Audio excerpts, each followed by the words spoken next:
ٹھیک ہیں، خیریت سے ہیں؟ اللہ تعالیٰ کے احسان، آپ سنا کیسے ہیں؟ خیریت سے ہیں آپ؟ آج کافی دنوں کے بعد آپ سے ملاقات ہوئی ہے لائیو پہ. جی سر، جی تو سر۔ دوستوں نے مجھے آپ کے متعلق بتایا تھا، تو میں نے آپ کے لائیو سیشن سنے ہیں. ہوں۔ تو مجھے بڑا اچھا لگا کہ آپ یہ کام کر رہے ہیں. تو جی دوسرا سر۔ بات میں نے یہ کرنی تھی کہ پہلے تو یہ ہو جائے، جیسے کہ ابھی آپ نے دوسرے کالر سے بات کی ہے تو وہ آپ ہوں۔ کو بولنے کا موقع نہیں تھا دے رہا. جی سر۔ تو ہماری طرف سے آپ کو پورا موقع ملے گا بات کرنے کا، اور جب جی ہم سر، بولیں گے تو آپ نے نہیں ٹوکنا ہمیں. اچھی بات۔ پہلی بات یہ ہے کہ یہ جو موضوع ہے یہ غدیر خم پر آپ نے رکھا ہوا ہے، اور جی، جبکہ میں اس موضوع پہ بات اس لیے نہیں کرنا چاہتا کیونکہ اس موضوع پہ ہمیں اتفاق ہے. اس موضوع پر کیا ہم اس اتفاق؟ موضوع پر اتفاق کرتے ہیں. جو کچھ یہاں ہوا ہے، جو نبی علیہ الصلوۃ والسلام نے حضرت علی رضی اللہ تعالیٰ عنہ کے بارے میں کہا ہے، اسے ہم مانتے ہیں، تسلیم کرتے ہیں، اس پر آپ ہمارا مان ایمان ہے. آپ مانتے ہیں کہ ان کو سید و سالار کا ہے؟ من کنت مولا، جس کا میں آقا ہوں، جس جی کا جی میں… جی جی بالکل. جی بالکل مانتا ہوں، من کنتم مولا فہذا علی مولا. ہم بالکل اس چیز کو مانتے ہیں، یہ صحیح سند سے ثابت ہے اور تو متواتر ہے. تو کون؟ تو مجھے بتاؤ، اگر جس کا جی مولا پیغمبر صلی اللہ علیہ وآلہ وسلم، یعنی جس کا آقا اور جس کا پیشوا پیغمبر صلی اللہ علیہ وآلہ وسلم ہے، اس کا آقا اور پیشوا علی علیہ السلام ہے، تو ابو بکر تو غلام بنے جی نا جی علی علیہ السلام کے؟ کیونکہ آقا اگر علی علیہ اصل السلام میں ہے نا، تو ابو بکر غلام بنے نا، عمر بھی غلام بنے، عثمان بھی غلام بنے. کہ جو بھی شخص پیغمبر کا غلام ہے وہ علی علیہ السلام کا بھی غلام ہے. اگر آپ اتفاق کرتے ہیں تو پھر آپ نے اقرار کیا ابو بکر، عمر، عثمان، یہ لوگ امیر المؤمنین علی بن ابی طالب علیہ السلام کے غلام تھے، شرعی لحاظ سے، اللہ کے وحی سے، پیغمبر صلی اللہ علیہ وسلم کے حدیث سے آپ نے اعتراف کیا. تو آپ اس کو مانتے ہیں؟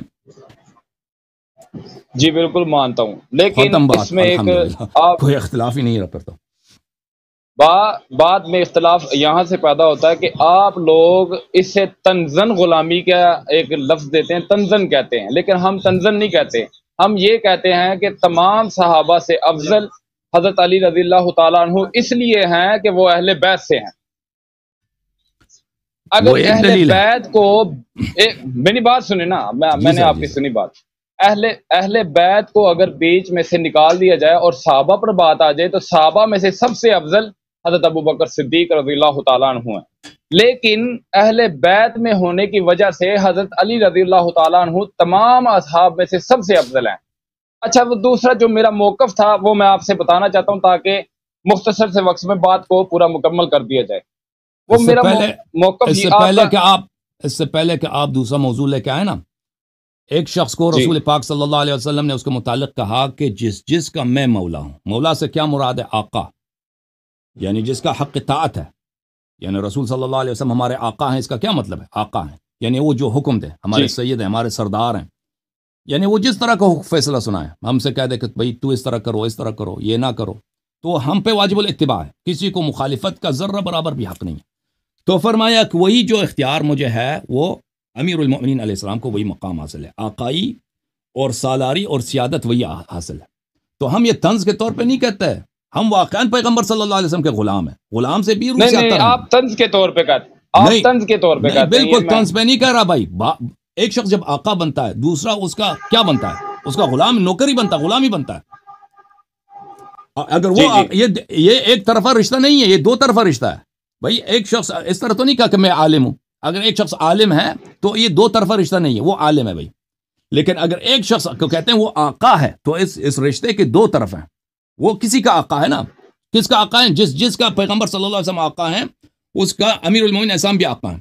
تو پیغمبر اگر ہمارے آقا ہیں تو یہ دو طرفہ رشتہ ہے. ایک طرف آقا ہیں، ایک طرف سید سالار ہے، دوسری طرف ہم ہیں، غلام ہیں. ٹھیک ہے نا؟ تو یہ ہم طنز کے طور پہ نہیں کہہ رہے، حقیقت کے طور پہ کہہ رہے ہیں کہ بقیہ پوری امت کو غلام بنا دیا پیغمبر صلی اللہ علیہ وسلم نے. پوری امت کو غلام بنا دیا، نوکر بنا دیا، تابع بنا دیا، مطیع بنا دیا، ان کا فرمان سنو. تو آپ کہہ رہے ہیں ابو بکر افضل ہے. ہائے بھائی، آقا اور نوکر میں بھائی، کیا تقابل ہے کہ ابو بکر افضل ہے؟ آپ نے غلط بات کی. میں بتاتا ہوں آپ نے بات مکمل کر دی، میں بتاؤں اب. جی سر، بتاؤ. سب سے پہلے تو آپ نے بار بار مجھے یہ کہا ہے کہ حضرت ابو بکر صدیق رضی اللہ تعالیٰ عنہ اور تمام اصحاب اہل بیت کے غلام ہیں. ایسا ہی ہے؟ میں نے یہ کہا ہی نہیں ہے کہ وہ غلام نہیں ہے، میں نے کہا ہے کہ غلام ہے، خادم ہے، اہل بیت سب سے افضل ہے. میں نے جب یہ کہہ دیا تو بات ختم ہو جاتی ہے اس میں. اب تنزن کی باری جب آ جاتی ہے نا، میں یہ کہہ رہا تھا کتنے اچھے الفاظوں میں کہ اہل بیت تمام اصحاب میں سے حضرت علی رضی اللہ تعالیٰ عنہ تمام اصحاب میں سے سب سے افضل ہے. ٹھیک ہے، اس میں اب وہ غلامی بھی آ جاتی ہے، خادم بھی آ جاتے ہیں، نوکر بھی آ جاتے ہیں، سب الفاظ آ جاتے ہیں، لیکن ہم نہیں بولتے. آپ لوگ اس لیے بولتے ہیں کہ آپ کو چڑ ہے، آپ کو اصحاب رسول سے اور خاص طور حضرت عمر فاروق رضی اللہ تعالیٰ عنہ سے، حضرت عثمان بن عفان رضی اللہ تعالیٰ عنہ سے اور حضرت ابو بکر صدیق رضی اللہ تعالیٰ عنہ سے. اچھا، اب میں جس مقدمے کے لیے یہاں آیا ہوں آپ سے بات کرنے کے لیے، وہ ہے حضرت ابو بکر صدیق رضی اللہ تعالیٰ عنہ کی خلافت. اسی آپ نے جو اعتراف کیا نا میرے بھائی کہ امیر المؤمنین علیہ الصلوۃ والسلام آقا ہیں، اور پیغمبر صلی اللہ علیہ وسلم نے نہیں فرمایا کہ یہ اس لیے کہ میرے اہل بیت میں سے ہیں اس لیے وہ آقا ہیں، فرمایا کہ یہ آقا ہیں. ٹھیک ہے نا، اللہ کے حکم سے، کیونکہ نبی صلی اللہ علیہ وسلم کوئی چیز ڈیلیور نہیں کرتا، تبلیغ نہیں کرتا، نہیں سکھاتا، مگر یہ اللہ کا حکم ہو. وما ينطق عن الهوى ان هو الا وحي يوحى، اس طرح نہیں ہے کہ وہ اپنے سے بنا دے. تو یہ اللہ کے حکم سے، جب اللہ نے نہیں کہا کہ اس لیے کہ یہ وہ رشتہ دار ہے اس لیے وہ آپ کا آقا، یہ نہیں فرمایا. اللہ کے نزدیک یہ رشتہ داری وغیرہ کوئی ملاک نہیں ہوتی. اللہ کے حکم سے وہ پوری امت کے مولا ہیں، اور اس امت میں شامل صحابہ بھی ہیں سب. اور یہ میں اگر آپ سمجھے نا کہ میں نے آپ کو اذیت کے طور پر، طنز کے طور پہ نہیں کہا، حقیقت کے طور پہ کہا. پوری امت کے اختلافات حل ہو جائیں گے اسی بات کو، اگر آپ اسی بات کو جو ابھی آپ نے کہا مان لینا کہ امیر المؤمنین علیہ السلام آقا ہیں، ان کا حکم واجب الاتباع ہے پوری امت پر، من جملہ ابو بکر عمر عثمان، جس طرح رسول پاک صلی اللہ علیہ وسلم کا حکم. تو اس سے ان کی خلافت باطل ہو جاتی ہے، خلافت بلا فضل ثابت ہوتی ہے امیر المؤمنین علیہ السلام کی. بالکل. اب اگر اس سے زیادہ کیا واضح ہو کہ خلافت ابو بکر کی کیوں باطل ہوتی ہے؟ کیونکہ جب اس کا آقا موجود ہے، جب اس کا آقا موجود ہے تو اس کو حکم چلانے کی کیا نوبت؟ غلام کو کوئی ہے باری آتی حکومت کرنے کی؟ جب اس کا آقا موجود ہے، اس کا سالار موجود ہے، اس کا پیشوا موجود ہے، جی ہاں، جس کا اس کے حق اطاعت پر ہے، تو کیسے وہ اس کو حکومت کی باری آتی ہے کہ وہ اس پہ حکم چلائے؟ آپ میری اچھا بات ٹھیک ہے، میں مان لیتا ہوں. آپ من کنتم مولا فہذا علی مولا کی جو تفصیل ہے نبی علیہ، میرے سوال پوچھ رہے، سوال میں کہہ رہا ہوں، اس کے بعد آپ بول لیجیے، جتنی دیر آپ نے بولنا بول لیجیے، کوئی مسئلہ نہیں. نبی علیہ الصلوۃ والسلام کو ایسی کیا وجہ پیش آئی کہ نبی علیہ الصلوۃ والسلام کہا مولا علی علیہ الصلوۃ والسلام کو کہ یہ میرا دوست ہے، میرا آقا ہے، جو اس کی مخالفت کرے گا وہ میری مخالفت کرے گا، جو اس کی اطاعت کرے گا وہ میری اطاعت کرے گا. ٹھیک ہے، یہ ایسی کیا وجہ پیش آئی جو نبی علیہ الصلوۃ والسلام نے مولا علی علیہ الصلوۃ والسلام کے لیے یہ الفاظ کہے؟ پہلا سوال. دوسرا سوال، آپ نے کہا کہ جب آقا ایک انسان بن جاتا ہے تو دوسرے سارے غلام بن جاتے ہیں، اور غلام خلافت کا اہل نہیں رہتا، اس کی خلافت باطل ہو جاتی ہے. تو اس کو آپ ثابت کر دیں گے قرآن و حدیث کی روشنی میں. اس طرح آپ کی باتوں کی کوئی اہمیت نہیں ہے ہمارے پاس. آپ جتنی بھی باتیں کریں گے ہمارے لیے اس کی کوئی اہمیت نہیں. اہمیت ہے دلیل کی، قرآن کی، سنت کی. آپ ان سے ثابت کریں کہ اس بنیاد سے ان کی خلافت باطل ہو جاتی ہے تو مدعا ہی ختم ہو جاتا ہے. جی بولیں. پہلی وجہ کیا کہ کیوں رسول پاک صلی اللہ علیہ وآلہ وسلم نے کہا من کنت مولا فعلی علیہ السلام مولا؟ اس کی وجہ کیا؟ تو ایک نقطہ نظر یہ ہے کہ صحابہ نے شکایت کیا تھا رسول پاک صلی اللہ علیہ وآلہ وسلم سے کہ ہمیں رنجش ہے آپ کے داماد سے.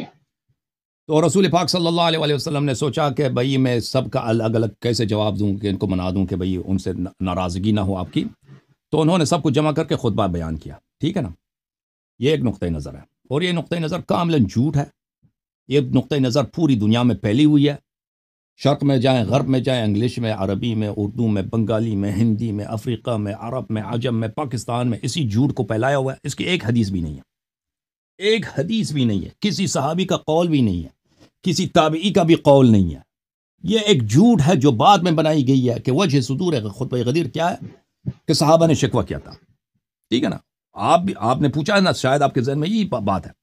تو یہ وجہ بالکل جھوٹ ہے. آپ کے پاس ایک ضعیف حدیث بھی نہیں ہے، صحیح حدیث تو چھوڑیں، ضعیف حدیث بھی نہیں ہے کہ رسول پاک صلی اللہ علیہ وآلہ وسلم نے اس لیے غدیر قوم میں یہ اعلان فرمایا تھا کہ صحابہ نے شکایت کی تھی. ایک ضعیف حدیث بھی نہیں ہے.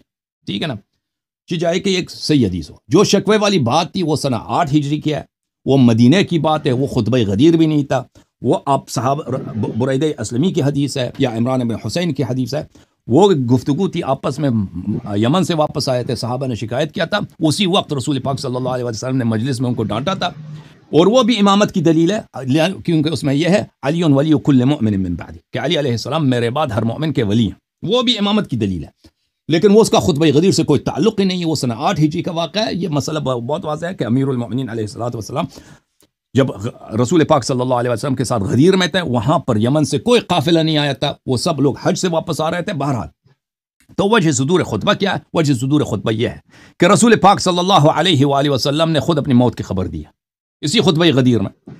خطبہ غدیر میں یہ مسلم میں موجود ہے، صحیح مسلم میں، یوشک ان یاتی رسول ربی فاجیب، کہ بہت قریب ہے کہ فرشتہ مرگ ملک الموت اللہ کی جانب سے آئے گا اور میں مر جاؤں گا۔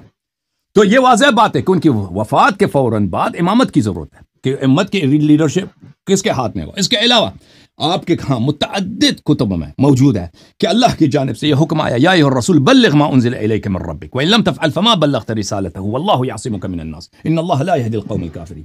اللہ نے کا حکم آیا کہ اے رسول تبلیغ کیجئے، تبلیغ کی۔ اور در منثور میں یہ اسی آیت کے ذیل میں عبداللہ ابن مسعود کا قول ہے کہ ہم اس آیت کو اس طرح پڑھتے تھے رسول پاک صلی اللہ علیہ وسلم کے زمانے میں، یا ایھا الرسول بلغ ما انزل الیک من ربک فی علی، وہ بات جو ہم نے علی علیہ السلام کے متعلق آپ پہ نازل کیا، آیت کو ہم اسی طرح پڑھتے تھے، اس کو آپ تبلیغ کیجئے، تبلیغ کیجئے۔ تو یہ آیت وجہ صدور خطبہ کیا، اللہ کی جانب سے حکم، یہ رسول پاک صلی اللہ علیہ وسلم کی وفات سے 2 مہینے پہلے کی بات ہے، اور انہوں نے اپنی حجۃ الوداع اسی لیے کہتے ہیں کہ وہ مرنے لگے تھے، وفات پانے لگے تھے، اور لازمی بات ہے کہ وہ دنیا سے جب جا رہے ہیں تو ان کے بعد خلافت اور ان کے بعد جانشینی، ان کے بعد امت کا پیشوا کون ہوگا، یہ انہوں نے تعین کرنا تھا، یہ تعین کر لی، یہ میں نے بتا دیا۔ اب آپ کہتے ہیں نا، دوسرا سوال آپ کا یہ تھا کہ اس سے ابوبکر عمر کی خلافت کیسے باطل ہوتی ہے حدیث غدیر سے۔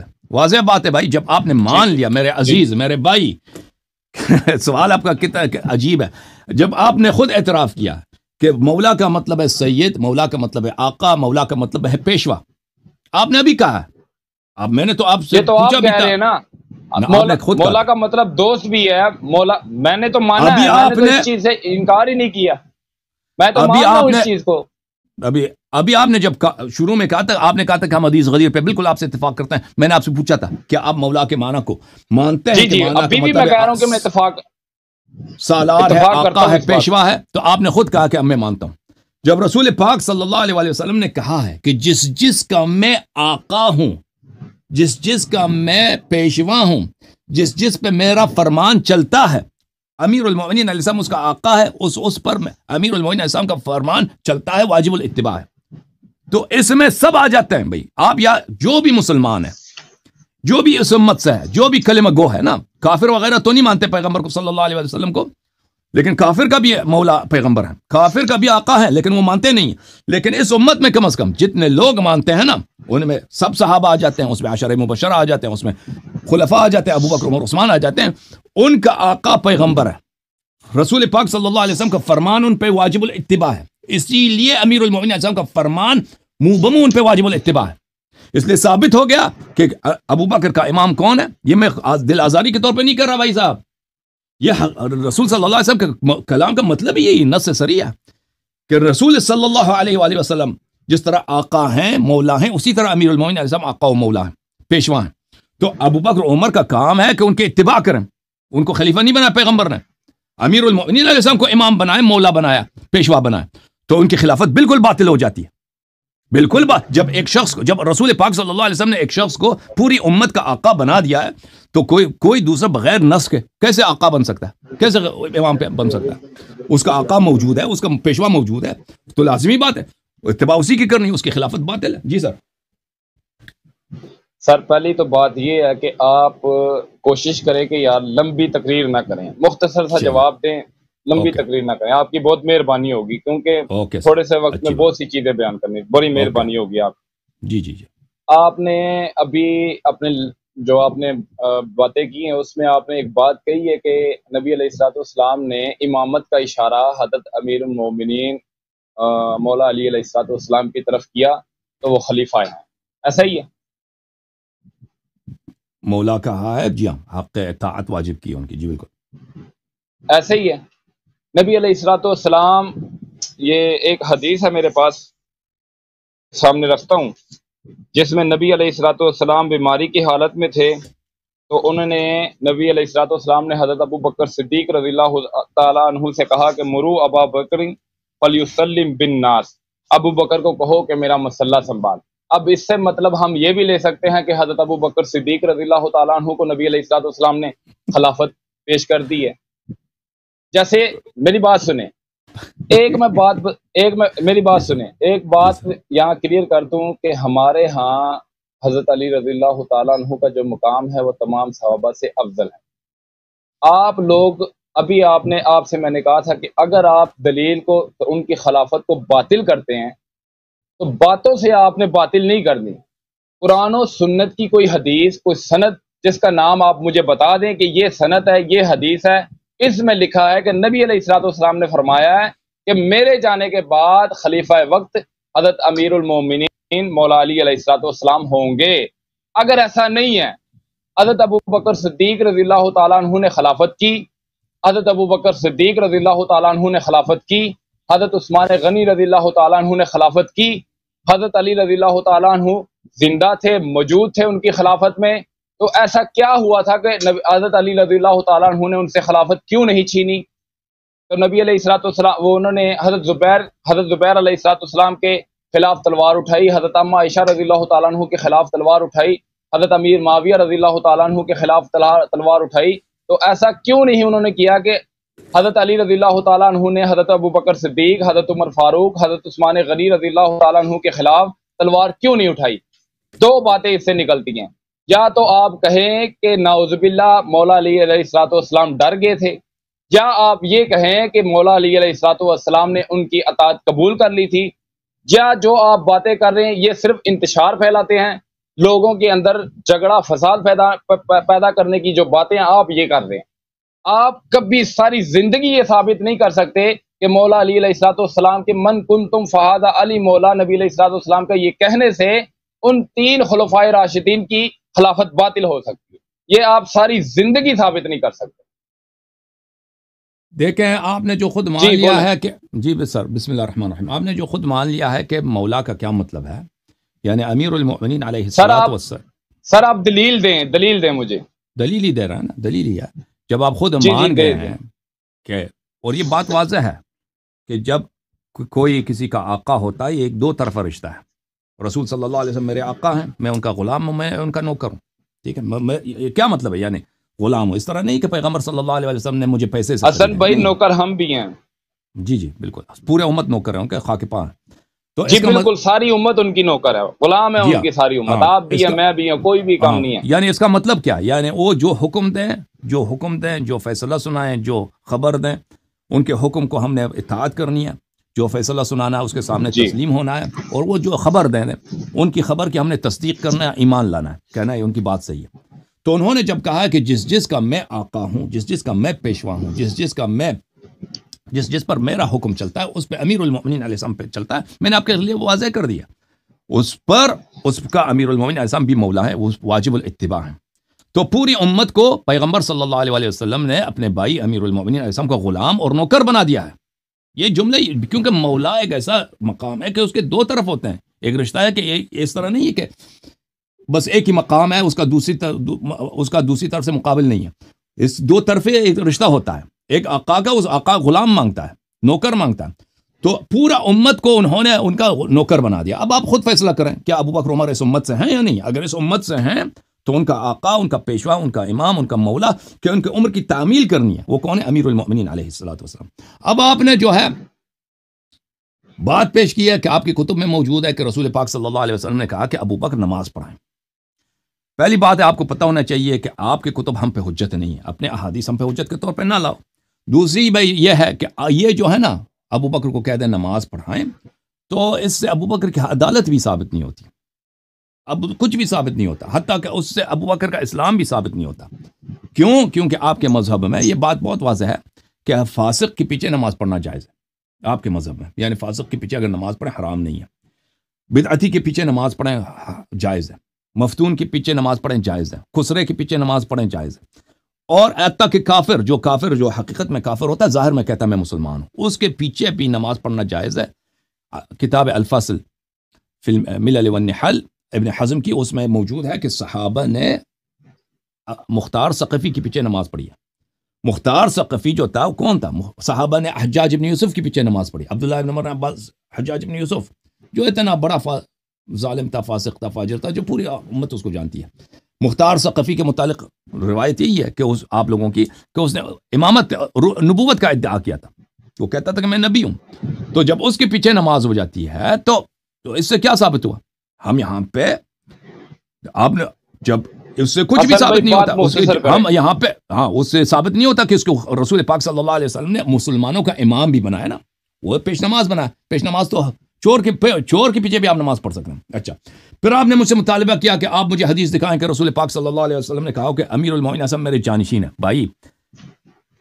بھائی صاحب، جب وہ کہتے ہیں اپنے حیات میں کہتے ہیں جی میں سن رہا ہوں کہ جس کا میں آقا ہوں، جس کا میں آقا ہوں وہ امیر المومنین علیہ السلام اس کے آقا ہیں، تو یہ واضح طور پر ہے کہ یہ رسول امیر المومنین علیہ الصلوۃ والسلام کے پاس وہی صلاحیت ہے کہ واجب الاتباع واجب الطاعہ ہونے کی جو رسول پاک صلی اللہ علیہ وسلم کا ہے کیا ہے، اور امت قیامت تک امت کے فرد پر واجب ہے کہ ان کے اتباع کریں۔ اچھا، اگر آپ صرف اگر ہمارے پاس خلافت والی حدیث نہ بھی ہوتی تو اس سے کوئی فرق نہیں پڑتا، لیکن ہمارے پاس ہے۔ ملاحظہ فرمائیں کتاب السنہ لابی بکر احمد بن عمرو بن ابی عاصم جزء اول چاپ دار السمیعی، یہاں پہ ملاحظہ فرمائیے صفحہ نمبر 799 میں حدیث نمبر 1222 ابن عباس سے روایت کرتے ہیں انت منی بمنزلت ہارون من موسیٰ، رسول پاک صلی اللہ علیہ وآلہ وسلم نے قال لعلی علیہ السلام سے کہا کہ آپ کا منزلت وہی ہے جو ہارون کو، مجھ سے وہی منزلت ہے جو ہارون کو موسیٰ سے تھا، اور ہارون بنص قرآن کریم اخلفنی فی قومی، ہارون موسیٰ کا خلیفہ تھا، الا انک لست بنبی، لست نبیا، آپ نبی نہیں ہیں، وانت خلیفتی فی کل مؤمن من بعدی، اور میرے بعد ہر مؤمن پر آپ میرے خلیفہ ہیں، میرے جانشین ہیں۔ حاشیہ نمبر ایک دیکھو، حاشیہ نمبر 1 اسناد حسن، اسناد اس کی حسن ہے، حدیث حسن حجت ہوا کرتی ہے۔ اچھا، اس کے علاوہ میں آپ کو ایک اور حدیث دکھاؤں۔ یہ حدیث جو آپ نے پڑھی ہے اسے پورا کرے، یہ پوری حدیث پڑھے، آدھی نہ پڑھے، پوری حدیث پڑھے، آگے الفاظ پڑھیں نبی علیہ الصلوۃ والسلام نے کیا کہا ہے وہ پورے۔ اس کے بعد کوئی نہیں ہے، اس کے بعد ختم ہے، جملہ ختم ہے۔ دیکھیں یہ حدیث میں اب آگے پڑھاتا ہوں۔ انت منی بمنزلت ہارون من موسیٰ، آپ الفاظوں کے بہت بڑے کھلاڑی ہیں، میں نے آپ سے پہلے کہا ہے کہ دلیل سے ثابت کریں، آپ کی باتیں میرے لیے قابل قبول اور قابل حجت نہیں، آپ نے ثابت کرنا ہے تو ثابت دلیل سے ہوگی۔ آپ نے جو ابھی حدیث بیان کی ہے وہ بھی آدھی بیان کی ہے، لوگوں کو لعنت ہے اس پر جس نے حدیث، اگر حدیث سامنے نہ ہو نا کتاب صفحے پر تو آپ کہہ سکتے ہیں کہ میں نے سامنے نہیں پڑھی۔ یہ حدیث 1222 ہے، حدیث میں دوبارہ پڑھتا ہوں پوری حدیث پڑھیں۔ انت منی بمنزلت ہارون من موسیٰ الا انک لست نبیا وانت خلیفتی فی کل مؤمن من بعدی قال ابو بکر جو اس کتاب کا مصنف، حدیث ختم ہو گیا۔ وحدیث السفینہ ثابت من جہت النقل، سعید ابن جمہان روا عن حماد ابن سلمہ والعوام ابن حوشب والحشرج۔ پھر اس کے بعد حدیث نمبر ہے 1223۔ میں نے حدیث پوری پڑھی ہے، آپ کہتے ہیں میں نے غلط پڑھی ہے، لعنت ہے اس پر جس نے حدیث میں سے کچھ غلط نہیں پڑھی، آدھی پڑھی ہے۔ غلط مجھ پر الزام نہ لگائیں، میں نے غلط کا آپ ہی کا کتاب ہے بھائی، میں نے آپ کو کہا ہے کہ آپ نے حدیث آدھی پڑھی ہے، غلط کا لفظ میں نے استعمال ہی نہیں کیا۔ کہاں آدھی پڑھی ہے؟ اچھا، مجھے موقع اب ایک دوسرا حدیث بھی سن لو، چلو سنائیں دوسری حدیث سنا لیتے ہیں۔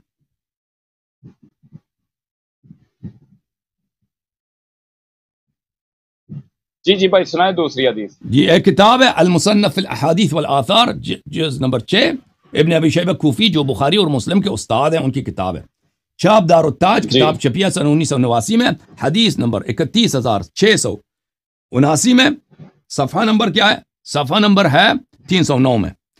عن زید بن ثابت قال رسول اللہ صلی اللہ علیہ وآلہ وسلم انی تارک فیکم الخلیفتین، میں تمہارے درمیان دو جانشین کو چھوڑ کے جا رہا ہوں اپنے بعد، کتاب اللہ و عطرتی، ایک کتاب اللہ اور دوسری میرے عطرت کون ہے؟ اہل بیتی، وَإِنَّهُمَا لَن يَفْتَرِقَا حَتَّى يَرِدَ عَلَيَّ الْحَوْض، اور یہ ایک دوسرے سے کبھی الگ نہیں ہوں گے، قرآن عطرت سے، عطرت قرآن سے، جب تک یہ حوض کوثر پہ مجھ پہ وارد نہ ہو جائیں۔ اچھا، آپ کے خدمت میں عرض کریں اسی حدیث کو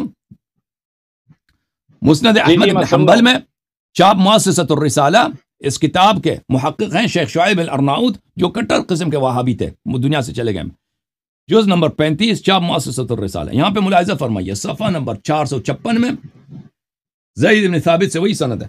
اچھا، انی تارک فیکم خلیفتین کتاب اللہ حبل ممدود ما بین السماء والارض او ما بین السماء الى الارض وعترتی اہل بیتی، میں تمہارے درمیان دو جانشین چھوڑ کے جا رہا ہوں، ایک کتاب ہے، ایک میری عترت میرے اہل بیت. حدیث صحیح، یہ حاشیہ نمبر 1 ہے، حدیث صحیح، اور اس کے اہل بیتی کے بعد ہے وَإِنَّهُمْ لَن يَتَفَرَّقَا حَتَّى يَرِدَ عَلَيَّ الْحَوْض، کہ یہ ایک دوسرے سے جدا نہیں ہوں گے جب تک حوض کوثر پہ مجھ پہ وارد نہ ہو جائیں. ٹھیک ہے نا. پھر اسی کتاب میں صفحہ نمبر 512 میں زید بن ثابت سے روایت کرتے ہیں قال رسول اللہ صلی اللہ علیہ وآلہ انی تارک فیکم، میں تمہارے درمیان چھوڑ کے جا رہا ہوں، یہ تو وصیت ہے، چھوڑ کے جا رہا ہوں، دنیا سے جا رہا ہوں چھوڑ کے، یہ وصیت ہے. امت ان کے بعد کیا کرے، یہ وصیت آپ اور میرے لیے. خلیفتین، دو جانشین، کتاب اللہ اور اہل بیت. وَإِنَّهُمَا لَن يَتَفَرَّقَا حَتَّى يَرِدَ عَلَيَّ الْحَوْض جَمِيعًا، حاشیہ نمبر 2 حدیث صحیح، یہ حدیث بھی صحیح ہے. اوکے، تو آپ لفظ من کنت مولا جو ہے یہ جو ہے واضح ہے اس کی وجوب طاعت پر کہ یہ امت کے امام. آپ نے بول لیا، آپ نے جو حدیثیں بیان کی خلیفہ بھی بتا دیا، مجھے آپ بولنے دیں، میں آپ کو بتاتا ہوں. بسم اللہ میں بتاتا ہوں. پہلی حدیث آپ نے بیان کی جس میں آپ نے کہا ہے کہ وہ حدیث آپ نے جو پہلی جو دوسری حدیثیں آپ نے بیان کی ہیں کہ میں اور میرے عطر، یعنی کہ آپ نے کہا ہے کہ اہل بیت. یہاں پہ میں نے آج تک ساری زندگی نبی علیہ الصلوۃ والسلام سے صرف یہی سنا ہے کہ میں کتاب اللہ اور اپنی سنت تمہارے لیے چھوڑ کے جا رہا ہوں، اسے مضبوطی سے تھام لو. اور آپ نے وہ کتاب اللہ اور میری سنت کی جگہ میں آپ نے اہل بیت ڈال دیا. ٹھیک ہے، اب آپ نے جی آپ نے بولا ہے وہ کتاب میں نہیں ہے، میں 100% شور ہوں کہ وہ اس کتاب میں نہیں ہے. اصل میں آپ نے وہ جو پہلی حدیث بیان کی تھی کہ میرا اور تمہارا تعلق ایسا ہے جیسے ہارون کا موسیٰ کے ساتھ، ایسا ہی ہے جیتا یہ عبارت تھا.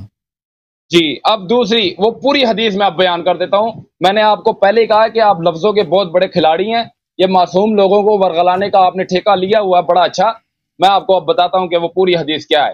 نبی علیہ الصلوۃ والسلام نے فرمایا کہ علی تمہاری میرے ساتھ نسبت ایسی ہے جیسے ہارون کی موسیٰ علیہ الصلوۃ والسلام کے ساتھ، مگر میرے بعد کوئی نبی نہیں ہوگا. اس سے مراد آگے جو حدیث کی باتیں ہیں نا وہ آپ لوگوں کو نہیں بتاتے.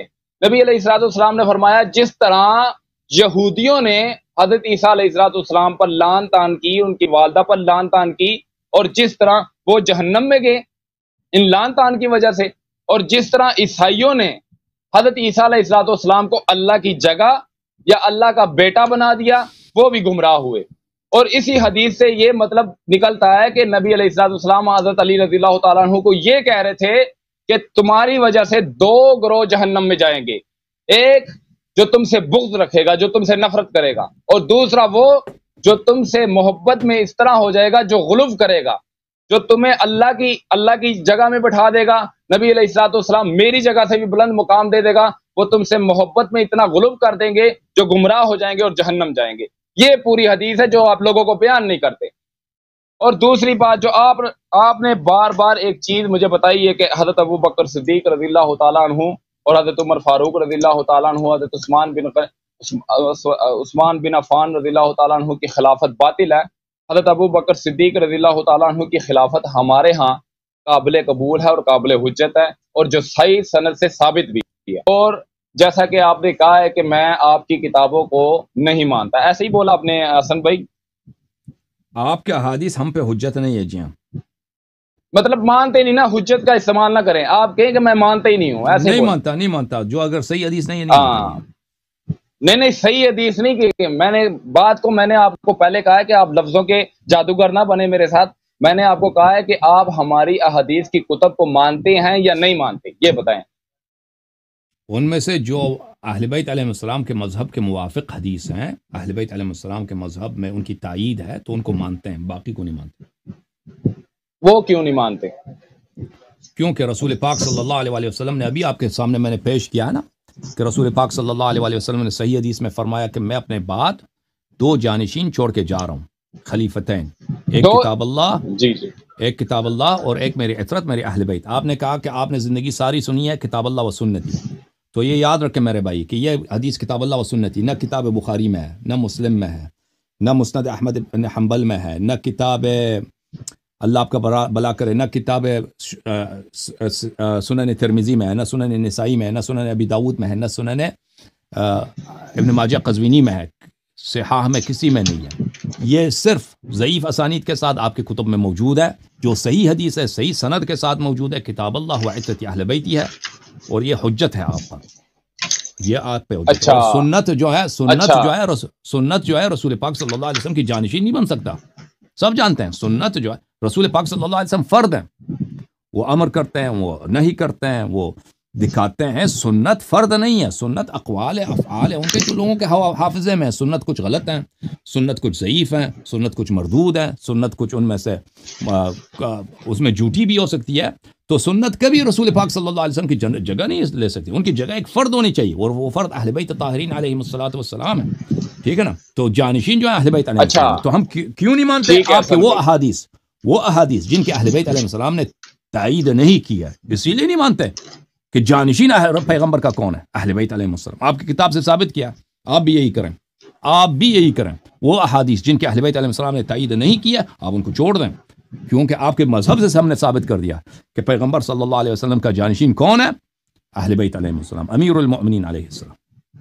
یہ آپ نے اپنی طرف سے ثابت کیا ہے، یہ آپ کی نہ کتب میں لکھا ہے، اور جو آپ نے یہ آپ نے مجھے حوالہ دیا ہے اس کتب کا کہ اس کتاب میں لکھا ہے، اس کتاب میں بھی ایسا نہیں لکھا ہوگا، مجھے پتا ہے. اسی ہر طرف یہی بات لکھی ہوئی ہے کہ میں یہاں سے جا رہا ہوں، میرے قرآن اور میری سنت پر عمل کرتے رہنا، اسے مضبوطی سے تھام لو، تم گمراہ نہیں ہوگے. یہی لکھا ہے، اہل بیت کا لفظ نہیں لکھا ہوا. اچھا، عمار بن یاسر رضی اللہ تعالیٰ عنہ کی کوئی حدیث آ جائے. اچھا میری بات سنیں نا، آپ نے بول دیا، پھر آپ میری بات میں نہ بولیں. ابھی جو میں نے احادیث دکھائی وہ آپ سمجھتے ہیں کہ میں نے کتاب میں گڑبڑ کیا؟ میں نے کتاب مثلا چھپوا دیا. ہاں آپ نے کیا ہے، کوئی مسئلہ نہیں. اب میری بات سنیں. اگر بعد میں آپ نے چیک کیا اور یہ آپ کے کتب میں سے نکل آیا صحیح، میں دوبارہ لائیو پہ آؤں گا، میں دوبارہ لائیو پہ آؤں گا اور آپ سے معذرت کروں گا، لائیو پہ آ کے معذرت کروں گا. ابھی میں آپ سے کہہ دیتا ہوں میرے بھائی کہ یہ جو حدیث کتاب اللہ و سنتی ہے، میں نے ایک دو دفعہ پھر کہتا ہوں کہ یہ نہ بخاری میں ہے، نہ مسلم میں ہے، نہ ترمذی میں ہے، نہ نسائی میں ہے، نہ مسند احمد بن حنبل میں ہے، نہ کتاب سنن ابن ماجہ میں ہے، اور نہ بھائی ان میں نہیں ہے. یہ سب صحیح، صرف صحیح ضعیف حدیث ہے، ضعیف سند کے ساتھ ہے. جو صحیح حدیث ہے متواتر ہے وہ ثقلین ہے اور خلیفتین ہے. ٹھیک ہے نا؟ اگر میں نے کتاب میں میں نے ہیرا پھیری کی ہو ایک حرف کی، تو میں ادھر آ جائیں، آپ وہ مجھے دکھائیں، تو میں یہاں پہ اپنا نام چینج کروں گا. حسن اللہ عریہ، اس کو میرا نام ادھر یہاں پہ غلام معاویہ رکھ دینا. اوکے. اچھا میری بات سنیں. سب سے پہلے پچھلی نشست میں آپ کی ایک چشتی سلسلے سے ایک عالمی دین سے ان کے ہوئی ہے، جس میں آپ نے کہا تھا کہ کوئی ابو بکر صدیق رضی اللہ تعالیٰ عنہ کی خلافت ثابت کرے یا ان کا ایمان ثابت کرے. تو میں اپنا نام، جس طرح ابھی آپ نے بڑے دللے کے ساتھ کہا ہے نا کہ میں اپنا نام غلام معاویہ رکھوں گا، اس میں آپ نے ان کے بیٹے کا نام لیا غلام یزید رکھوں گا، ایسا ہی ہے کہا ہے کہ نہیں آپ نے؟ اسلام ثابت کریں، وہ کوئی عالم آ جائے نا ان کے ساتھ بات ہوگی، وہ آپ کے ساتھ تو نہیں ہوئی نا. تو سر میں ثابت کروں گا نا. حضرت عمار رضی اللہ تعالیٰ عنہ آپ کی نظر میں کیا حیثیت رکھتے ہیں؟ ایک صحابی ہیں، ایک اچھے صحابی. کیسے مطلب؟ تھوڑا وضاحت سے بتائے نا. ایک اچھے صحابی ہیں، شیعہ تھے، اچھے صحابی تھے، رافضی تھے. شیعہ تھے، اچھے صحابی تھے. اچھا، ان سے اگر ثابت کر دوں تو دکھائیں بھائی، دکھائیں. نہیں، ان سے اگر ثابت کر دو تو اپنا نام غلام یزید رکھیں گے. چلیں ٹھیک ہے، آ جائیں. دلیل لے کے آئیں نا، صحیح دلیل لے کے آئیں جو ثابت ہو جائے. تو عمار سے لے کے آئیں، کسی بھی سے وہ ثابت ہو جائے. اصل میں دلیل لے بھی آؤں تب آپ نے کہنا کہ یہ آپ کی کتب کی، ہم نہیں مانتے سے. تو بھائی پھر ثابت تو آپ پڑھو، دلیل پڑھو، ہم دیکھتے ہیں آپ کی دلیل کیا ہے بھائی. چلیں ٹھیک ہے، میں بھی پڑھنے لگا ہوں دلیل. حضرت علی رضی اللہ تعالی عنہ نے، یہ بخاری کی حدیث ہے، ٹھیک ہے؟ اوکے. بخاری کی حدیث ہے 1700 حدیث نمبر. جب طلحہ، زبیر اور عائشہ رضی اللہ تعالی عنہم بصرہ کی طرف روانہ ہوئے تو علی رضی اللہ تعالی عنہ نے عمار بن یاسر اور حسن، کس کتاب میں آپ نے بات بخاری، صحیح بخاری 7100۔ جب تک میری بات مکمل نہ ہو تو مجھے ٹوکنا نہیں، بیچ میں نکال لیں آپ۔ بسم اللہ۔ جب طلحہ، زبیر اور عائشہ رضی اللہ تعالی عنہم بصرہ کی طرف روانہ ہوئے تو علی رضی اللہ تعالی عنہ، حضرت علی رضی اللہ تعالی عنہ نے عمار بن یاسر اور حسن ابن علی رضی اللہ تعالی عنہما کو بھیجا۔ یہ دونوں بزرگ ہمارے پاس کوفہ آئے اور ممبر پر چڑھے۔ حسن بن علی رضی اللہ تعالی عنہما ممبر کے اوپر سب سے اونچی جگہ تھے اور عمار بن یاسر رضی اللہ تعالی عنہ سے نیچے تھے۔ پھر ہم ان کے پاس جمع ہو گئے اور میں نے عمار رضی اللہ تعالی عنہ کے یہ کہتے سنا کہ عائشہ رضی اللہ تعالی عنہ بصرہ گئی ہیں اور خدا کی قسم وہ دنیا اور آخرت میں تمہاری وہ دنیا اور آخرت میں نبی کی پاک بیوی ہیں، لیکن اللہ تبارک و تعالیٰ نے تمہیں آزمایا ہے تاکہ جان لو کہ تم اس کے لیے اطاعت کرتے ہو یا حضرت عائشہ رضی اللہ تعالیٰ عنہ کی۔ اچھا، یہ اب ہو گئی حضرت عائشہ رضی اللہ تعالیٰ عنہ کی مسلمان اور ایمان ثابت کرنے والے حضرت عمار بن یاسر رضی اللہ تعالیٰ عنہ تھے، ٹھیک ہے، جو آپ کے لیے بہت زیادہ نیک صحابی تھے، ہمارے لیے بھی ہیں، اس میں کوئی شک نہیں۔ اب جب کہ حضرت عائشہ رضی اللہ تعالیٰ عنہ مومنین ہو گئی ہیں اور مسلمان ہو گئی ہیں، آپ پہلے مانتے نہیں تھے، اب مانیں گے انشاءاللہ۔ اب یہ حضرت عائشہ رضی اللہ تعالیٰ عنہ سے ایک حدیث ہے بخاری کی 2009، ٹھیک ہے۔ رسول اللہ صلی اللہ علیہ وسلم نے فرمایا، جس دن رمضان کے راتوں میں بیدار رہ کر نماز تراویح پڑھی اور ایمان اور ثواب کی نیت کے ساتھ، اس کے اگلے تمام گناہ معاف ہو جائیں گے۔ ابن شہاب نے بیان کیا کہ پھر نبی کریم صلی اللہ علیہ وسلم وفات ہو گئے اور لوگوں کا یہی حال رہا، الگ الگ اکیلے اکیلے اور جماعتوں سے تراویح پڑھتے تھے۔ اس کے بعد ابو بکر رضی اللہ تعالیٰ عنہ کے دور خلافت میں اور حضرت عمر رضی اللہ تعالیٰ عنہ کی ابتدائی دور میں خلافت بھی ایسا ہی رہا۔ اب تیسری حدیث سنیں، وہ بھی میں آپ کو بیان کر دیتا ہوں، بخاری صحیح ہوگی انشاءاللہ۔ آپ سمجھتے ہیں اس سے ثابت ہوتا ہے؟ میں ثابت کروں گا نا، ذرا بولنے تو دو ہی نہیں یار، پھر آپ کو موقع دوں گا، آپ بول لیں گا، پھر اس کے بعد بات ختم کر دیں گے۔ آپ کسی عالم دین کو لے کے نا تو اس سے گفتگو ہو جائے، اپنے کسی مولانا سر۔ جب حضرت، میری بات سنیں، آپ نے پہلے مجھے کہا ہے کہ ہم عمار بن یاسر رضی اللہ تعالیٰ عنہ کو ایک اچھا شیعہ صحابی مانتے ہیں، عمار کو مانتے ہیں نا، بخاری کو نہیں مانتے نا۔ ہاں بالکل مانتے ہیں نا یار، اس کی بات نہیں مانتے، اس کو مانتے ہیں، اس کی بات نہیں مانتے۔ اس کی بات ثابت ہو جائے تو مانتے ہیں نا، بخاری سے اس کی بات ہمارے لیے ثابت نہیں ہوتی۔ اور بھائی میں نے آپ کو دلیل نہیں دی، آپ کو چیک کریں دلیل، میں 2 منٹ صبر کر لیتا ہوں، چیک کر لیں آپ۔ اگر آپ کسی جج کے پاس گئے نا اور آپ نے کہا کہ فلانا گاڑی میری ہے، وہ فلانا گھر میرا ہے، تو آپ نے، وہ جج نے کہا کہ دلیل لے کے آؤ، آپ نے ایک ایسے دلیل لے کے آئے، وہ جج اس کو قبول نہیں کرتا، جج کہتا ہے یہ نقلی دلیل ہے، تو یہ نقلی ڈاکیومنٹ ہے، تو اسے آپ نے ثابت کیا کچھ؟ سر میں نے آپ سے ثابت کیا، آپ نے اپنی زبان سے کہا ہے کہ عمار بن یاسر رضی اللہ تعالیٰ عنہ ایک نیک اور شیعہ صحابی تھے، ایسے ہی بولا نا آپ نے، اور سر آپ نے کہا تو ہے نا حسن بھائی، عمار تو صحیح ہے نا حسن بھائی، میں نے پہلے عمار ادھر ہیں جی میری بات سنیں، عمار کی بات الفاظوں کے کھلاڑی نہ بنے آپ، میں نے آپ سے کہا ہے کہ میں آپ کو بھی بولنے کا ٹائم دوں گا، مجھے بھی بولنے کا ٹائم دے۔ آپ نے اپنے الفاظ اپنی زبان سے کہا ہے کہ عمار بن یاسر رضی اللہ تعالیٰ عنہ اچھے اور نیک اور شیعہ صحابی تھے، ایسا ہی بولا نا آپ نے۔ جب وہ ان کو مانتے ہیں، ان کی باتوں کو نہیں مانتے آپ، پھر آپ نے مجھے کہا کہ دلیل سے ثابت کرو گے تو میں مان لوں گا۔ میں نے آپ کو ایک دلیل دی ہے جس سے یہ ثابت ہوتا ہے، کیونکہ آپ لوگ حضرت عمہ عائشہ رضی اللہ تعالیٰ عنہ کو بھی مسلمان نہیں مانتے، ٹھیک ہے۔ میں نے ان کی دلیل سے یہ ثابت کیا ہے کہ حضرت عمہ عائشہ رضی اللہ تعالیٰ عنہ مسلمان تھے۔ پھر حضرت عمہ عائشہ رضی اللہ تعالیٰ عنہ ہی یہ کہتے ہیں کہ جب نبی علیہ الصلوۃ والسلام بیمار تھے تو نبی علیہ الصلوۃ والسلام نے حضرت عمہ عائشہ رضی اللہ تعالیٰ عنہ کو کہا کہ ابو بکر کو کہو کہ میرا مصلی سنبھال۔ مصلی سنبھالنے کا مطلب یہ ہوتا ہے کہ حضرت ابو بکر صدیق میں ایمان بھی ہے اور انہیں خلافت کا اشارہ بھی کیا ہے، جو بخاری میں بھی ہے اور یہ مشکات میں بھی ہے، اور آپ اس چیز کو اب نہیں مانتے تو میں کیا کروں؟ یہ تو پھر بات کا کوئی سرا نہیں نہ ہوتا۔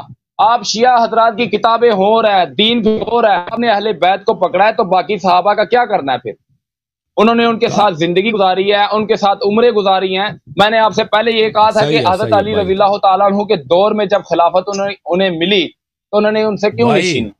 ابھی سن لو تم وہ خلافت. نہیں میری بات سنیں، باقی میری بات سنیں حسن بھائی، میں آپ کو بولنے کا ٹائم دیتا ہوں، اس کے بعد آپ بولیں. میں نے آپ سے کہا تھا کہ حضرت ابوبکر صدیق رضی اللہ تعالیٰ عنہ، عمر فاروق، عثمان تعالیٰ عنہ کو خلافت ملی، اب باطل ہے. تو جب باطل تھی تو نبی علیہ الصلوۃ حضرت علی رضی اللہ تعالیٰ عنہ، حضرت عمر فاروق رضی اللہ تعالیٰ عنہ کی عمر میں چیف جسٹس رہے. حضرت ابوبکر صدیق رضی اللہ تعالیٰ عنہ کی حضرت ابوبکر صدیق رضی اللہ تعالیٰ عنہ کی خلافت میں بھی چیف جسٹس رہے. انہوں نے، میرا سوال یہ آپ سے بنتا ہے کہ انہوں نے ان سے یہ خلافت کیوں نہیں چھینی، جبکہ آپ کہہ رہے ہیں کہ خلافت کے حقدار وہ ہیں کیونکہ نبی علیہ الصلوۃ والسلام نے کہہ دیا آقا ہیں، مولا ہیں، سب کچھ ہیں. اس حدیث کو ہم مانتے ہیں، لیکن اس کا مطلب آپ غلط نکالتے ہیں. آپ سے بس یہ میں پوچھنا چاہتا ہوں کہ آپ دو لفظ بولیں، دو الفاظ. یا علی علیہ الصلوۃ والسلام نعوذ باللہ من ذالک ڈر گئے تھے، انہیں مجبوراً ان کی ابتداء کرنی پڑی، ان کی اطاعت کرنی پڑی، یا کوئی اور ایسا معاملہ نہیں ہوا تو آپ پھر جھوٹے ہیں، میں سچا ہوں. جی بولیں. آپ تقریر نہیں کرنی، مختصر سی بات کرنی آپ. جی آپ میرے بھائی مجھے بتائیں کہ پیغمبر صلی اللہ علیہ وسلم افضل تھے یا علی علیہ السلام افضل تھے؟ نبی علیہ الصلوۃ والسلام. تو نبی کریم صلی اللہ علیہ وسلم جب مکے میں ہیں، ٹھیک ہے نا، مکے میں ہیں، وہاں پہ بتوں کی پوجا ہو رہی ہے. خانہ کعبہ اتنا شریف مقام ہے، خانہ کعبہ کے اندر، اس کے اوپر، اس چھت پہ، ادھر دیوار وغیرہ سب بتیں 300 سے زیادہ بت وہاں پہ تھے، لوگ پوجا کرتے تھے، ٹھیک ہے نا. تو نبی کریم صلی اللہ علیہ وآلہ وسلم وہاں پہ کیوں انہوں نے تلوار اٹھا کے ان کو منع نہیں کیا؟ کیا وہ ڈر گئے تھے؟ پھر رات کی تاریکی میں انہوں نے اپنی بچی کو، اپنی بیٹی، ان کے بیوی تو کوئی نہیں تھی اس زمانے میں، بیوی وفات ہو چکی تھی، حضرت خدیجہ رضی اللہ تعالیٰ عنہ سلام اللہ علیہ. اپنی بیٹی جو ان کی چھوٹی بچی ہے، ان کو کفار کے درمیان چھوڑ کے اپنے بستر پہ امیر المؤمنین علیہ السلام کو سلا کے خود رات کی تاریکی میں چلے گئے غار میں، ٹھیک ہے نا. وہاں پہ 3-4 دن غار میں رہے، پھر وہاں سے آرام سے کسی کو پتہ نہ چلے چپ کے چلے گئے مدینہ منور. تو وہاں پر آپ مجھے بتائیں پیغمبر صلی اللہ علیہ وسلم کیا ڈر گئے تھے؟ اپنی زندگی پہ ڈر رہے تھے؟ بتاؤں ابھی بتا، سوال ختم ہو تو بتا دینا. وہاں پر انہوں نے تلوار کیوں نہیں اٹھایا؟ بھائی کہہ دیتے کہ بھائی یہ سب تمہارے خدائیں سب باطل ہیں، تلوار اٹھا دیتے، بتوں کو گرا دیتے بھائی، اور کہتے ہیں جو بھائی یہاں پہ مقابلہ کریں گے، بھائی یا مرنا ہے یا جینا ہے. وہاں چھوڑ کے کیوں ہے؟ بچی کو بھی چھوڑ دیا، رات کی تاریکی میں وہ غار میں چھپ جانا، ادھر سے مدینے چلے جانا. بھائی یہ بتا دینا بھائی، یا تو کفار حق پہ ہیں یا رسول صلی اللہ علیہ وسلم ڈر گئے، ٹھیک ہے نا. چلے میں بتا دیتا ہوں. جیسے میں نے آپ سے پہلے کہا تھا کہ آپ لفظوں کے بہت بڑے جادوگر ہیں، لوگوں کو یہاں ایسے لفظوں میں گھیر لیتے ہیں نا. وہ انسان جو ہے نا، جو سامنے آپ کا مخالف ہوتا ہے، وہ پریشان ہوتا ہے کہ یار میں اس کو اب کیا جواب دوں. حسن بھائی آپ میری بات سمجھے نہیں. آپ نے بڑے اچھے طریقے سے یہ کہہ دیا ہے کہ نبی علیہ الصلوۃ والسلام وہ کفار تھے، تو انہیں مکے میں جب انہوں نے بت رکھے تھے، ان سے انہوں نے بت نہیں ہٹائے تو کیا وہ ڈر گئے تھے؟ آپ مجھے یہ بتائیں بعد میں انہوں نے فتح مکہ کیوں کیا؟ ایک سوال. دوسرا سوال، بعد کی بات نہیں، اس وقت کی بات کر رہا ہوں نا، اس وقت کی بات کر رہا ہوں نا. ہاں میں بتا رہا ہوں نا، میں اسی مقابلہ کیوں نہیں کیا؟ اسی بات پہ میں حضرت علی رضی اللہ تعالیٰ عنہ کی طرف آؤں گا. آپ کی اسی بات سے میں حضرت علی رضی اللہ تعالیٰ عنہ کی طرف سے آؤں گا، ٹھیک ہے؟ صحیح ہے. اب آپ 3 منٹ بات کریں، اب دوسرے لوگ بہت انتظار کر رہے ہیں. 3 منٹ میں بات ختم کریں، پھر میں اگلا کال لوں. ٹھیک ہے 3 میں مختصری بات کرتا ہوں، آپ تقریر کرتے ہیں، میں نہیں کرتا. آپ نے کہا ہے کہ وہ ڈر گئے تھے. میں نے آپ سے بہت سادہ سا آسان سا سوال پوچھا ہے، آپ مجھ سے نہ پوچھیں. یہ مقدمہ آپ کا ہے، ہمارا نہیں ہے. ہم یہ نہیں کہتے کہ حضرت علی رضی اللہ تعالیٰ عنہ پہلے خلیفہ تھے، دوسرے وہ تھے، تیسرے وہ تھے، چوتھے یہ تھے. آپ کا یہ مقدمہ، ہمارا نہیں. میں آپ کے کسی سوال کا جواب دے نہیں ہوں، آپ میرے سوال کے جواب دیں، کیونکہ یہ مقدمہ آپ لوگوں کا، ہمارا نہیں ہے. ہم حضرت ابوبکر صدیق رضی اللہ تعالیٰ عنہ کو خلیفہ اول مانتے ہیں. خلیفہ 4 جو ہے نا، ہم حضرت علی رضی اللہ تعالیٰ عنہ کو مانتے ہیں. میں نے آپ سے ایک سادہ سا سوال پوچھا ہے کہ مجھے یہ بتائیں کہ حضرت علی رضی اللہ تعالیٰ عنہ نعوذ باللہ لالچ میں آ گئے تھے کہ جو انہوں نے ان کے دور خلافت میں چیف جسٹس تعینات کیے تو انہوں نے قبول کیا، اور یا حضرت علی رضی اللہ تعالیٰ عنہ ڈر گئے تھے نعوذ باللہ من ذالک؟ 2 سوال 2 لفظوں میں. اگر ایسا نہیں ہے تو مجھے پھر یہ بتائیں کہ حضرت امیر معاویہ رضی اللہ تعالیٰ عنہ کی خلاف تلوار اٹھانے کی ایسی کیا وجہ پیش آئی؟ اس وقت انہوں نے یہ جرت کیوں کی تلوار اٹھانے کی، نعوذ باللہ؟ دوسری، حضرت عائشہ رضی اللہ تعالیٰ عنہ کے خلاف تلوار کیوں اٹھائی؟ تیسرا، حضرت زبیر رضی اللہ تعالیٰ عنہ کے خلاف تلوار کیوں اٹھائی؟ یہ پیچیدگیاں جو آپ لوگوں کو صرف ورغلاتے ہیں، آپ کے پاس اس کے دلائل، میں کہتا ہوں وہ انجینئر صاحب کہتے ہیں نا ٹائم قیامت تک ہے، آپ کے پاس بھی ٹائم قیامت تک ہے، اس کا جواب آپ نہیں دے سکتے، بڑے سے بڑا شیعہ بھی اس کا جواب نہیں دے سکتا۔ جی بولیں اب آپ۔ اوکے، تھینک یو سر، بہت مہربانی، آپ جواب آن لائن سن لیں، اب دوسروں کی باری ہے۔ تھینک یو میرے بھائی، بہت شکریہ آپ کی تشریف آوری کا، تھینک یو۔ جواب اس کا یہ ہے کہ امیر المؤمنین علیہ الصلوۃ والسلام نے ابو بکر سے عمر کے خلاف کیوں تلوار نہیں اٹھایا؟ اس لیے اسی وجہ سے کہ رسول پاک صلی اللہ علیہ وسلم جب مکے میں تھے تو کفار مکہ کے خلاف انہوں نے تلوار نہیں اٹھایا، جب مدینہ آئے تو انہوں نے تلوار اٹھایا۔ تو ایسی کون سی بات ہے؟ مکہ میں تلوار نہیں اٹھا رہے بھائی، مدینہ جب آ رہے ہیں تو تلوار اٹھا رہے ہیں۔ ابو سفیان کے قافلے بھائی ان کو اٹھا کے لے کے جا رہے ہیں اور وہاں پہ جہاد کا حکم دے رہے ہیں، مکے میں کوئی جہاد کا حکم نہیں دے رہے۔ وجہ کیا ہے؟ وجہ اس کی یہ ہے کہ جب تک وہ مکے میں تھے ان کے پاس کوئی اتنا طاقت نہیں تھا، ان کے پاس کوئی اتنے نہیں تھا، لشکر نہیں تھا، لوگ اتنے پاس نہیں تھے کہ ان کے کفار کا مقابلہ ہو سکے۔ اگر مکے میں رسول پاک صلی اللہ علیہ وآلہ وسلم تلوار اٹھاتے اور وہاں پر کہتے کہ بھئی میں نے یا تو شہید ہونا ہے یا میں یہاں پہ کفار کا خاتمہ کرنا ہے، تو وہاں پر وہ خود بھی شہید ہو جاتے پر اسلام بھی ختم ہوتا، اسلام بھی ختم ہوتا۔ اگر رسول پاک صلی اللہ علیہ وآلہ وسلم مکے میں تلوار اٹھاتے نا کہ میں مکے کے بتوں کو گرا دوں گا، یہ کروں گا، تو وہ خود بھی شہید ہو جاتے، پھر وہاں پہ وہی کا بھی انقطاع ہوتا، پھر اسلام، نماز، روزہ سب کچھ ختم ہو جاتا۔ تو یہ ان کی حکمت تھی کہ انہوں نے انتظار کیا، پھر بعد میں جب ان کے انصار بنے تو انہوں نے ان کے خلاف جہاد کیا۔ امیر المؤمنین علیہ الصلوۃ والسلام رسول پاک صلی اللہ علیہ وسلم کے وفات کے بعد بالکل اکیلے تھے، ان کا ساتھی کوئی نہیں تھا، صحابہ نے ساتھ چھوڑ دیا تھا، صحابہ نے ان کے ساتھ بے وفائی اور غداری کی ہے، تو انہوں نے تلوار نہیں اٹھایا۔ اور جب عثمان کے قتل کے بعد صحابہ اور تابعین اور بہت سارے مسلمان سب ان کے پاس آ گئے کہ آپ سے بیعت کریں گے، اب ان کے پاس خلافت بھی ہے، حکومت بھی ہے، لشکر بھی ہے، اب کوئی ان کے خلاف بغاوت کرتا ہے معاویہ جیسا یا اب عائشہ جیسا جنگ جمل میں، تو ان کے یا نہروان خوارج جیسے، تو ان کے خلاف وہ تلوار اٹھائے گا۔ بات واضح ہے، جب ایک انسان کے پاس لا یکلف اللہ نفسا الا وسعها، اگر آپ کے پاس کسی بات کی طاقت نہیں ہے طاقت نہیں ہے تو آپ جو ہے نا، وہ اللہ آپ سے وہ نہیں چاہتا۔ مثلا میرے پاس طاقت نہیں ہے کہ میں انڈیا سے جہاد کروں، ٹھیک ہے نا، میرے پاس طاقت نہیں، اب میں کو اس کا فائدہ بھی نہیں ہے، میں مر جاؤں گا، اس کا انڈیا کو کوئی اثر ہی نہیں پڑے گا، اب آپ جا کے نا وہاں پہ جہاد کرو انڈیا کے ساتھ، اس طرح نہیں ہے۔ اگر کسی چیز کے پاس آپ کو طاقت ہے، مثلا آپ نماز کھڑے ہو کے نہیں پڑھ سکتے تو کھڑے ہو کے پڑھنا آپ پہ جائز نہیں ہے، آپ بیٹھ کے نماز پڑھیں۔ آپ کھڑے ہو کے نماز پڑھیں گے تو مثلا آپ کے گھٹنے ٹوٹ جائیں گے، بیمار ہیں اس طرح کہ کھڑے ہو کے نماز پڑھنا آپ کے لیے ضرر رکھتا ہے، تو وہ حرام ہے نماز کھڑے ہو کے پڑھنا، بیٹھ کے نماز پڑھنا ہوگا آپ۔ جہاں تک آپ نے ابو بکر کی نماز کی بات کی ہے، تو ابو بکر نے نماز نہیں پڑھائی ہے، ابو بکر کو نماز سے ہٹایا گیا ہے۔ یہ آپ کی بخاری کی کتاب ہے، یہ کتاب ہے بخاری، چاپ دار احیاء التراث العربی، سنہ 2001 میں کتاب چھپی ہے، صفحہ نمبر 141۔ یہ باب من اسمع تکبیر الامام، کہ ایک شخص نماز پڑھاتا ہے، دوسرا شخص اس کے تکبیر جو ہے لوگوں کو سناتا ہے۔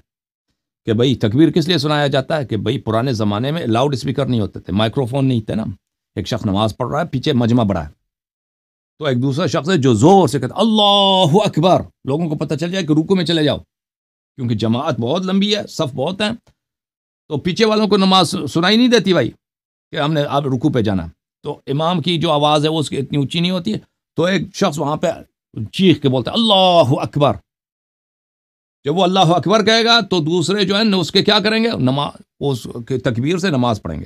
اچھا، یہ حدیث نمبر 712 بخاری میں عائشہ نے، کہ نبی صلی اللہ علیہ وسلم جب بیمار ہو گئے تھے تو انہوں نے کہا کہ ابو بکر سے کہہ دو کہ نماز پڑھا دو۔ میں نے کہا ان کو رونا آئے گا، تو انہوں نے کہا انکن صواحب یوسف، انہوں نے مجھ سے کہا کہ آپ تو یوسف کی صاحبہ ہیں۔ اب آپ سوچ لینا، اپنے مولوی سے پوچھ لینا بھائی صوفی صاحب کہ یوسف کی صاحبہ کیا سچی تھی یا جھوٹی؟ یوسف کی صاحبہ کیا جہنمی تھی یا جنتی؟ یوسف کی صاحبہ کیا مومنہ تھی یا منافقہ؟ یہ آپ تو اپنے مولویوں سے پوچھ لینا، اور نبی کریم صلی اللہ علیہ وسلم کا کلام سچ ہوتا ہے، جھوٹ ہی نہیں ہوتا، یہ آپ کی بخاری میں ہے، ٹھیک ہے نا، اسی حدیث میں جس میں آپ نے کہا کہ ابو بکر نماز پڑھا دے۔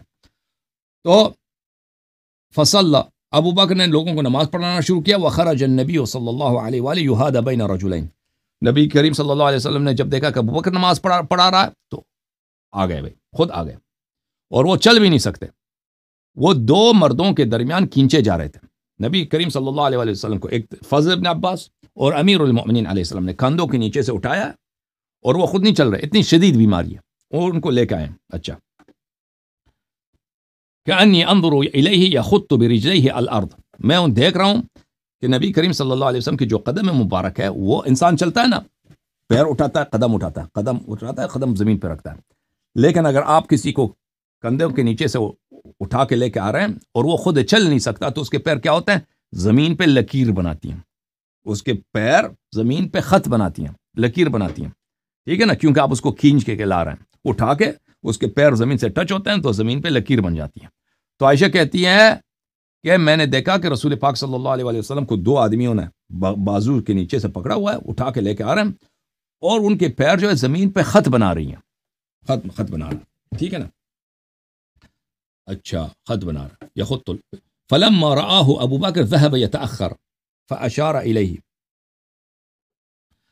ابو بکر کو جب رسول پاک صلی اللہ علیہ وسلم نے جب تشریف لائے تو ابو بکر پیچھے جانے لگا پیچھے چلا گیا کہ میں اس کا جو جہاں پہ صف میں اس کا اپنی جگہ وہاں پہ چلا گیا چلنے لگا رسول پاک صلی اللہ علیہ وسلم نے کہا کہ ادھر نماز پڑھو تو ابو بکر فتأخر ابو بکر جو ہے پیچھے ہٹ گیا وقعد النبی صلی اللہ علیہ وسلم الی جنبہ رسول پاک صلی اللہ علیہ وسلم ابو بکر کے ساتھ بیٹھے ہیں وہ ابو بکر یسمع الناس تکبیرا ابو بکر جو ہے لوگوں کو تکبیر سنا رہے تھے کہنے کا مقصد یہ ہے عزیز کہ ایک شخص امام جماعت ہے نا نماز شروع کیا اس نے دوسرا شخص آ جاتا ہے اس کو مصلی سے ہٹا دیتا ہے اس کو پیچھے ہٹا دیتا ہے اور وہ نماز پڑھانا شروع کر دیتا ہے اور دوسرا جو پہلے والا امام تھا وہ لوگوں کو صرف تکبیر سنا رہا ہے تو اب مجھے بتاؤ کہ ابو بکر کو نماز سے ہٹایا گیا ہے امامت جماعت سے یا اس کو نماز پہ نصب کیا گیا اگر ابو بکر کی نماز صحیح ہوتی نا امامت